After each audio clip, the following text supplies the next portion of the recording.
y'all, this week I am in the Denver, Colorado area, and I have the opportunity to check out the refreshed Subaru Solterra, and this is a 2026 model year. So what I'm going to do, because this is just a first look video, is we're going to do a quick walk around. I'm going to show you some of the things that are new, and there's a lot new, so I may miss some things, but we're going to do a quick walk around. Then I'm going to get into the things that I like and the things that I don't like on this vehicle, and we will close it out with some brief driving impressions, because we're driving on-road, and as you may have guessed by this scenery, it wouldn't be a Subaru if we weren't taking it off-road. My name is Jill Ciminillo, and this week's car du jour is the 2026 Subaru Solterra. All right, let's just jump right into the walk around of the vehicle and what's new. So one of the biggest changes you can see is going to be the headlight treatment and the front fascia. This is going to be new for the 2026 model year, and unfortunately, because it's light outside, you probably can't see it, but there is a lit emblem now on the front of the vehicle. Also, you are going to have washers for your headlights. So that's kind of a nice feature, especially if you're going to take the car out and get it a little bit dirty. So walking around here to the side, this probably is going to be singularly the largest underskin change. There we go. You now have a NAX port for charging. Now, Subaru has said that a level 2 charger will come standard with this, and you will be able to have a CCS adapter as well. So pop this out, you can charge all the things, and you can stop at all the places to charge. That is certainly helpful if you are taking a road trip. Another big change is going to be the fact that you no longer have the Subaru logo on the back here. Instead, you have Subaru spelled out. So let's move to the inside really quick to check out some of the changes here.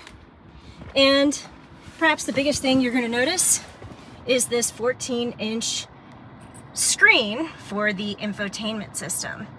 Now, what's interesting here is this is the Toyota infotainment system, but in a Subaru vehicle. This is built in partnership with Toyota, so you are going to see some similarities to the 2026 Toyota BZ. Another big change is going to be the dual wireless chargers. More on that later. You know I have opinions.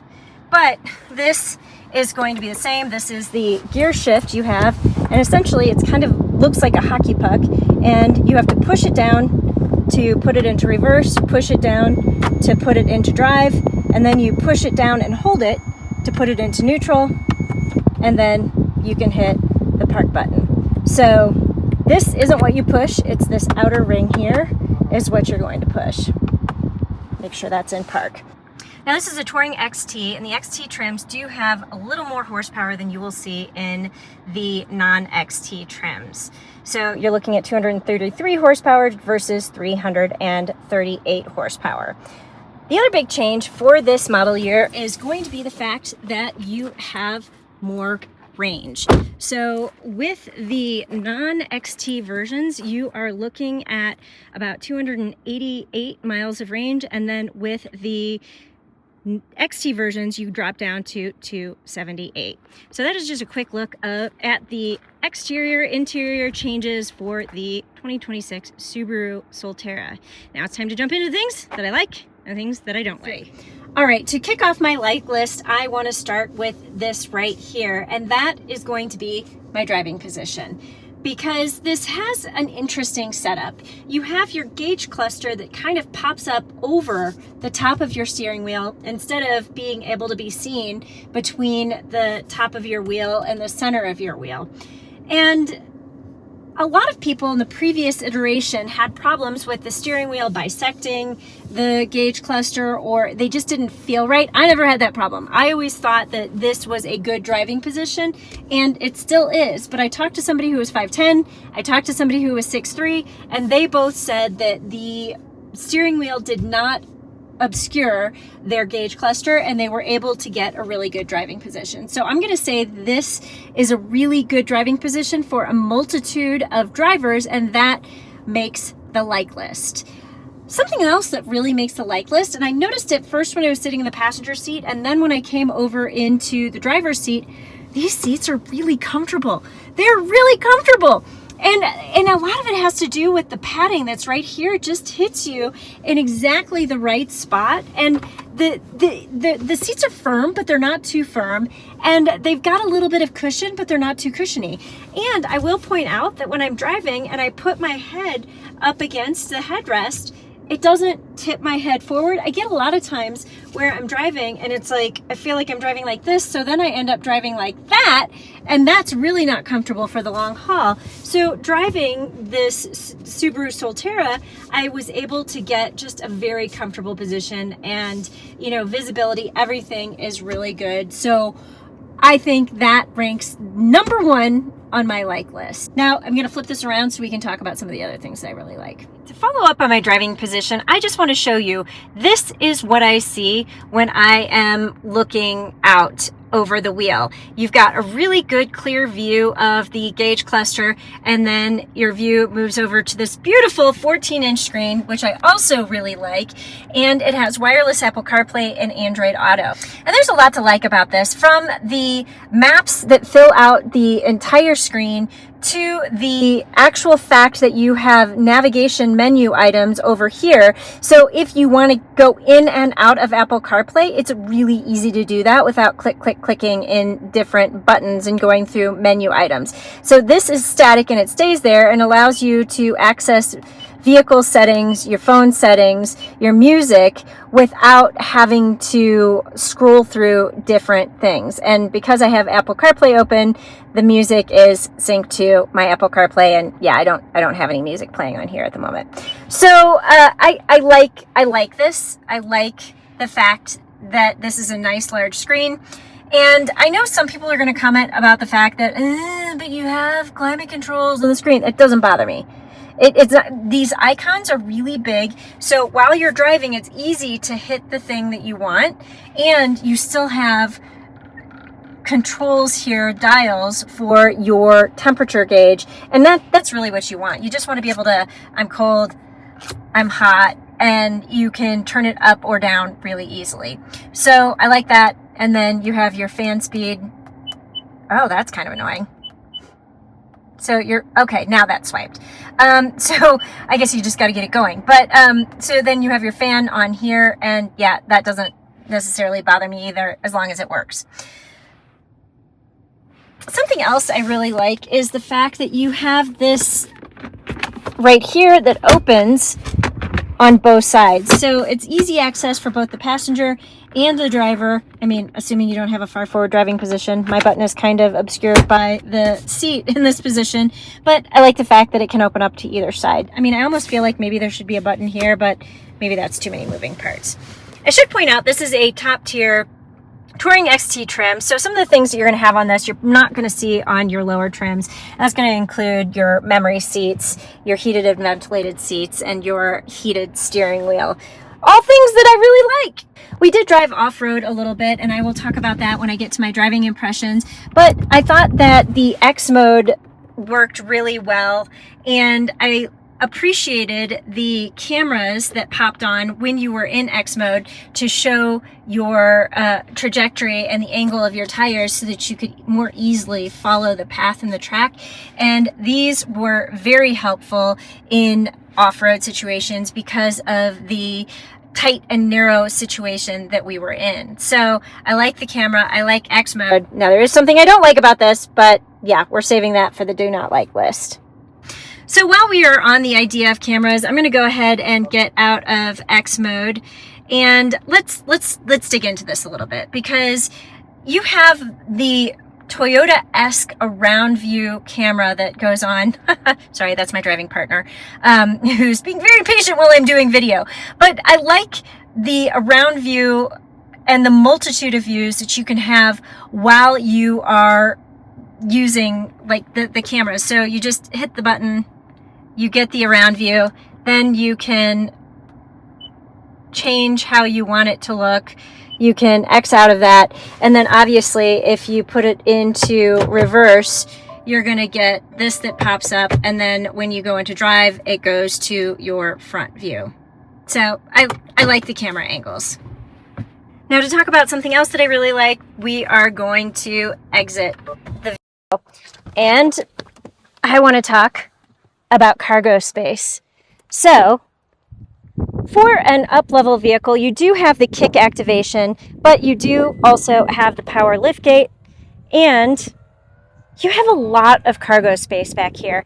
You do have this cargo cover, but if you take out the cargo cover and you fill up this space, you can take a road trip, you can go camping, you can do a lot of things and put a lot of stuff back here. And if you only have 2 people, you can put these seats down and put even more things in here.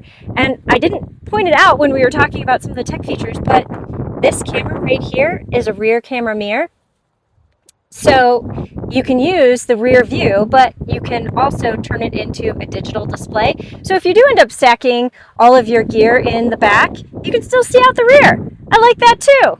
And finally, I think we should put the rear seats on the like list as well, because in this trim, you have your heated seats up here, but you also have your USB-C ports up here, which is a new thing. They were under here and they were hard to see, hard to reach, hard to access, but they've moved them up, so that makes it easier. And you have rear air vents. Now, we do have stuff back here, but there is also a nice amount of leg room behind somebody who is 5'10", and I think average sized adults are going to fit back here fine. And yeah, you do have a pull down with cup holders here. So I like all of these things. Now, obviously, this is behind my driving position. That's a limo-like legroom, but behind an average adult will also sit just fine. All right, it is now time for me to switch over to the things that I don't like, and I'll be honest with you, there are really only 2 big things that I can point out on this vehicle that, to me, are pain points. And the first thing is going to be this right here. I love the idea of dual wireless chargers, but here's the thing. Yes, it did overheat my phone. Now, the good news is, whatever they've done to these pads, it keeps your phone in place so your phone doesn't slide around. So this is going to be fine if you're just doing a little errand run and you just stick in here to grab a little extra juice. But it's not really going to charge your phone very fast. And I found that over a 2-hour period, it did heat up my phone. And I got out to take pictures and my phone was like, your phone needs to cool down. So it will heat up your phone. It will heat up your phone. So that's not ideal. However, I will point out in the under storage here that is underneath these dual wireless chargers, you do have a couple of USB-C ports under here. So there's one on the driver's side and there's one on the passenger side. And yeah, if you actually need to charge your phone, you're gonna wanna use that. Now, the other thing that I didn't like, and this is really only a problem when you're driving in an off-road situation, these cameras, so like you put the vehicle into X mode and then you pop on the camera view, this is all really good, but the problem is this only stays on up to 8 miles per hour. And I've been having a little bit of a problem lately with vehicles that are supposed to be off-road vehicles, and these cameras that are really very helpful. You want to see where you're passing and if you're keeping your vehicle in the ruts on the road, because I mean sometimes you can't always see that if your nose is facing up. In an off-road vehicle, this needs to stay on more than 8 miles per hour. Now, I understand that people are trying to shut the cameras off for a safety issue because they don't want you to be distracted, but when you are driving in an off-road situation, yeah, you need these cameras. They are super helpful if you don't want to damage the vehicle. So the fact that they turn off at greater than 8 miles per hour, and you're going to take some obstacles at about 9 miles per hour, 10 miles per hour, it's really helpful for these to stay on. Subaru has an X mode, and they touted this as an off-road capable vehicle. These cameras need to stay on. But that's it. That's what I have for you. The wireless chargers and the cameras that turn off when you go above 8 miles per hour. That means this is a damn fine vehicle. So now we're going to get into some driving impressions, and I'm going to talk about how this did on-road as well as off-road. All right, we have now had all day in the 2026 Subaru Solterra. We've gone off-road, we've gone on-road, we've been on gravel roads, we've been on windy roads, and we have been on the highway. And overall, first impressions are very favorable. Now, keep in mind, this is a first look review, so I haven't been driving all day. I've been in the passenger seat and I've been in the driver's seat. I've probably had about an hour behind the wheel. So take all of these impressions with a grain of salt. But I will say, overall, this is a very smooth operator. It's quiet on road. Subaru has paid a lot of attention to interior quietness and improving the noise, vibration, and harshness. They've done a good job there. And when you go off-road, it does a lot of good things there too. So obviously, you're not going to be on the Rubicon Trail. This is more getting yourself to a campsite, getting yourself to a trailhead. And this vehicle manages to do that actually really well. We did a small off-road course that had some off-camber portions. It had some moguls. It had some tight turns. It had some rocks. It had a hill descent. And I thought this did really well overall. So I'm pretty impressed with the moderate off-roading that it is able to do. And the on-road comfort is quite lovely. I mentioned in the things that I like that these seats are really comfortable. Well, just driving this vehicle is comfortable. So I don't know what to tell you, but if you are looking for an EV, you should probably add this to your must-test list because 278 to 288 miles of range is enough. I'm going to tell you it's enough. And Subaru is being conservative with the estimates. We've driven a lot today and we still have 55% of the battery. We have 146 miles of range left. I have had no range anxiety and we've been driving through mountains. I should tell you we've been driving the Touring XT trim. So this does have 338 horsepower, which has a nice amount of get up and go, but the standard horsepower is going to be 233. So range 288 in your base trims, 278 in this model. We talked about that before. But either way, power increase over the previous generation. So I really liked, and I shouldn't say generation, over the previous model. I really liked the 2025 Subaru Solterra. I have done videos on that, but this is just good plus better. So if you're looking at an EV, I think I'm going to end this just by saying, test this vehicle. Yeah, that's where I'm at. So thanks for watching. Be sure to like and subscribe, and I will see you next time with a new Car to Shore.